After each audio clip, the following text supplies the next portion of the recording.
ଯଦି କାହାର ପିଲା ହେଉନଥିବ, ବହୁତ ଦିନ ବାହାଘର ହେଇଥିବ ପିଲା ହେଉନଥିବ, ତାହେଲେ ଏଇ ଯେଉଁ ସନ୍ତାନ ଗୋପାଳ ମନ୍ତ୍ର ଗୋଟେ ଅଛି ସେଇଟାକୁ ଆପଣ ଜପ କରିବେ। କିନ୍ତୁ ତାର ଗୋଟେ ବିଧି ଅଛି। ସେ ଯେଉଁ ସନ୍ତାନ ଗୋପାଳ ମନ୍ତ୍ର ଏଟାକୁ ଜପ କଲେ 3 ମାସ ଏଟାକୁ ପୂଜା କରିବା। 3 ମାସ ପ୍ରତ୍ୟେକ ଦିନ ସକାଳୁ ଉଠିବ, ଗାଧେଇବ, ସ୍ନାନ କରି ଶୁଦ୍ଧ ବସ୍ତ୍ର ପିନ୍ଧି ନିଜ ବେଡ଼ରୁମ୍ରେ ଗୋପାଳଙ୍କର ମୂର୍ତ୍ତିର ଯେଉଁ ଫଟୋଟିଏ ରଖିବ। ଫଟୋଟିଏ ରଖି ତା ତଳେ ଆସନ ପକାଇ ବସିବ, ଦୀପଟିଏ ଲଗାଇବ, ଧୂପକାଠି ଲଗାଇବ।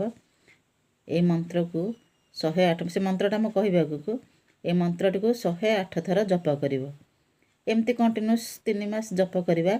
ମଝିରେ ଯେତେବେଳେ ପିରିୟଡ଼ ସମୟରେ ତାକୁ ବନ୍ଦ ହେଲେ ସେଇଟାକୁ ହିସାବରେ ଯିବନି, କିନ୍ତୁ 3 ମାସ ଭିତରେ କେଉଁଦିନ ବନ୍ଦ କରିବନି। ସବୁଦିନ ସକାଳୁ ଏମିତି ଦୀପ ଲଗାଇକି ଏ ମନ୍ତ୍ରଟିକୁ 108 ଥର ଜପ କରିବ। 3 ମାସ ଯେଉଁଦିନ ପୂର୍ଣ୍ଣ ହେବ ଠିକ୍ ସେଇଦିନ ମିଠା ଖେଚେଡ଼ି ତରକାରୀ ମିଠା କରିକି 11 ଜଣ କିମ୍ବା 21 ଜଣ ପିଲାଙ୍କୁ ଖାଇବାକୁ ଦେବା।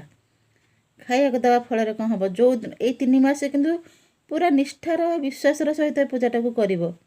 କଲା ପରେ କ'ଣ ହେବ ନା, ନିଶ୍ଚିନ୍ତ ଏଇଟା 3 ମାସ ଯେଉଁଦିନ ପୂର୍ଣ୍ଣ ହେବ ସେଇଦିନ ମିଠା ଖେଚେଡ଼ି ଆଉ ତରକାରୀ ପତ୍ର ଯାହା କରିବ, କିନ୍ତୁ ଖଟା ଆଦୌ କରିବ ନାହିଁ। ଏଥିରେ 11 ଜଣ ଛୋଟ ପିଲାଙ୍କୁ ଆଣିକି ଖାଇବାକୁ ଦେବ। ସେମାନେ ଖାଇସାରିଲା ପରେ ତାଙ୍କ ଶଙ୍ଖୁଡ଼ି ଗୋଟେଇ ଦେବ, ତାଙ୍କୁ ବି ଦରକାର ପଡ଼ିଲେ ଖୁଆଇ ଦେବ। ମନ ପୁରା ଭକ୍ତିରେ ବିଶ୍ୱାସରେ ପୂଜାଟାକୁ କରିବ।